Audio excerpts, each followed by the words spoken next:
Today we're going to look at e-commerce, hopefully, because you all probably shop using your smartphone or using your computer. Hopefully this is reasonably straightforward.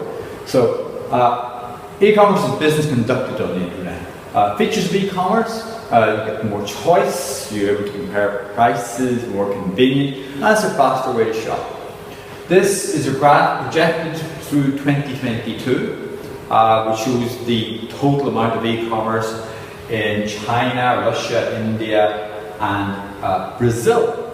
Obviously, you can see here in blue, this is China. In the other three countries, e-commerce is relatively small. This is obviously suggesting, as India has pretty much the same population as China, and certainly has probably more younger people now, this probably suggests that Indian e-commerce market has got a lot of room for growth. So China is quite a developed market for e-commerce. India, a lot of room for growth. So undoubtedly companies like Amazon are rushing to India to try and develop that market, because one would expect maybe 2030, maybe the Indian market may well have caught up to a large extent with China. Now, the effects of e-commerce on the marketing mix on prices, obviously we can compare prices. Companies can tailor prices to specific customers. Recently I was using my smartphone, just a bulk standard sort of smartphone, to look at ticket prices for a concert I wanted to go to in Canada. I then came to this school the next day to use my computer on my desk to check the prices. I found that the prices were higher using the Apple computer on my desk. So I quickly got out my smartphone, looked up the prices on there, and there was a $20 price difference. Because I read that sometimes the companies were able to change their prices depending on which device you're using. So I booked the tickets using the smartphone. It's a relatively cheap smartphone. It's an Apple smartphone. It only cost about $200.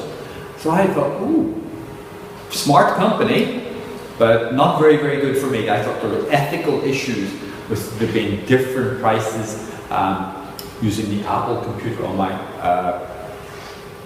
desk. All right. Generally speaking, most people think prices will be lower, and they may well be lower if you are willing to shop around. Okay. Obviously, with promotions, companies can target you based on your viewing history. This is Booking.com. Anytime I go into Booking.com and type in a city, guarantee very soon afterwards I will get an email like this mentioning places like Kata Beach in Thailand, Chiang Mai in Thailand, or Malmo in Sweden. I always get these emails from Booking.com. Then product. Obviously people can now customize what they want to buy. So this is Nike ID. You can go on the computer and you can get products made specifically to suit you. Obviously you pay a little bit more money. Book companies, increasingly, or books are maybe not that popular anymore, they're just printing books on demand. So after people have paid for it. Then Paste, one of my students has done an extended essay on pretty much the death of the department store. So in Shanghai, many of the department stores have started disappearing. But nevertheless, some are having to change radically to try and survive. So that's what that person's EE was about. But nevertheless, a lot of shopping malls in America have closed. Whilst the internet is very, very convenient for doing things like banking, insurance, and what have you, a lot of people still do like to physically go into the bank because there's some sort of reassurance maybe associated to that. Because they're dealing with obviously money, right? If you've got hundreds of thousands of dollars at a bank, you probably want some sort of physical reassurance that the money is safe there. If you're maybe banking just online, well, we read lots and lots of stories of online fraud and what have you. So probably an advantage for a bank of having physical bank is it offers reassurance, and people do like a face-to-face interaction if maybe they're looking for loans and what have you. And certain products like Tide, that's probably suited to being sold on the internet because that is a washing powder that's homogeneous. Every single one of these will be exactly the same. But for things like fruit and vegetables, A lot of people do like to still physically go to the shop to buy fruit and vegetables. They can look at the apples and oranges and see are they good quality. So that becomes a big challenge maybe for somebody like Amazon. Some products maybe aren't naturally suited to being sold on the internet. Then we move on to different types of selling. You will think mainly of the internet maybe as products being sold to you, which is called business to consumer, which we'll look at in a minute. But obviously, businesses sell things to other businesses. When you go to a hotel and you go into the bathroom, you will maybe see something like this where all the toiletries are kept. So a big hotel chain like the Marriott will be buying millions and millions and millions of toiletry sets. And they won't be going to Carrefour or Walmart to buy those. They will be going to a specialist business who just makes lots and lots of toiletries, maybe just aimed at the hotel industry, and they're able to get those at big discounts and relatively cheap prices. Okay, in China, which is being made, Alibaba, that's the world's largest business-to-business trading platform. They have 1688.com, that's their business-to-business website in China, and they also have a AliExpress, which allows businesses to buy, smaller businesses to buy in smaller quantities. Business to consumer, that's us. These are 3 examples of things I use. This is Ticketmaster. The example I gave earlier was about Ticketmaster, not the Ticketmaster. Spring Airlines, a couple of days ago, I booked some flights with Spring Airlines using my WeChat wallet. Not my bank account, but my WeChat wallet. And this is the Amazon Kindle. I download lots and lots of books from Amazon onto my Amazon Kindle. So obviously that makes my life very, very simple. Alright, because I do everything online. I don't have to try and find a ticket shop. You know, because the ticket shops for North American concerts would be in North America. I can buy all those tickets online. Makes my life a lot easier. Because I book the flights online, I don't have to maybe use a travel agent, because the travel agent maybe adds on 5% or 10%. And if I buy a physical book from the UK or the US and have it sent here, I pay shipping. The actual books I find with Amazon, they tend to be about the same price. The download versus the physical copy price, but it's the shipping which is a lot more expensive. Alright, so hence why it makes sense for me to download books.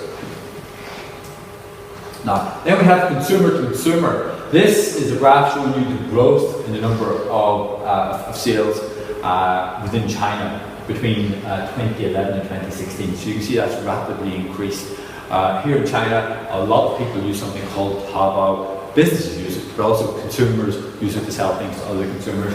This is an example of a seating map for a concert I will be going to later this year, Def Leppard, at the Rogers Centre, Rogers Arena in Vancouver. And all these pink dots are tickets bought by fans to sell to other fans.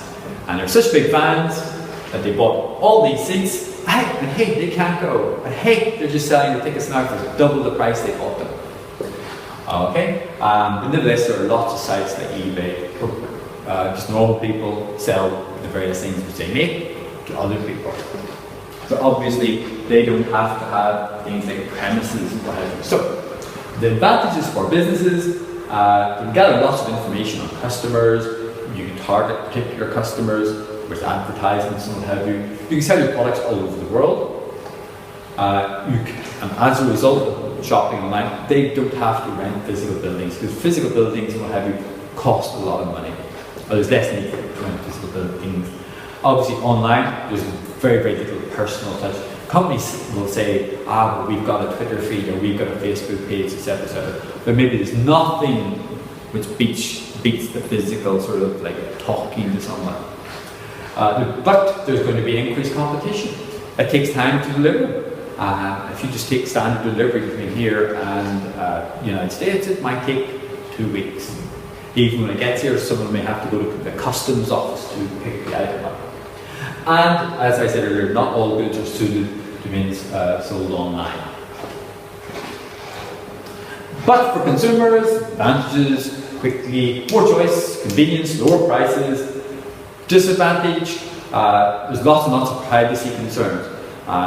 Recently, Mark Zuckerberg has appeared in front of the American Senate and House of Representatives. There's lots and lots of privacy concerns about what the companies do with our information. Amazon undoubtedly now holds lots and lots of information on each customer. What do they really do with that information? I'm sure they will say everything is perfectly safe and they're not doing anything untoward, but who knows, maybe in 5 years we'll find out otherwise.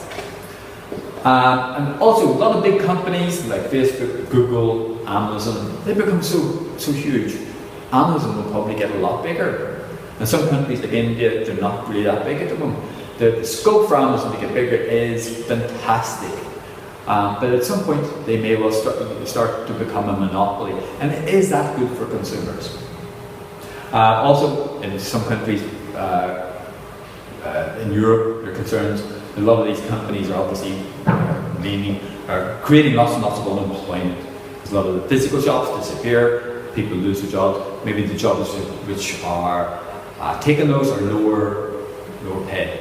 Is that a good thing? Okay, but for now, that's e-commerce.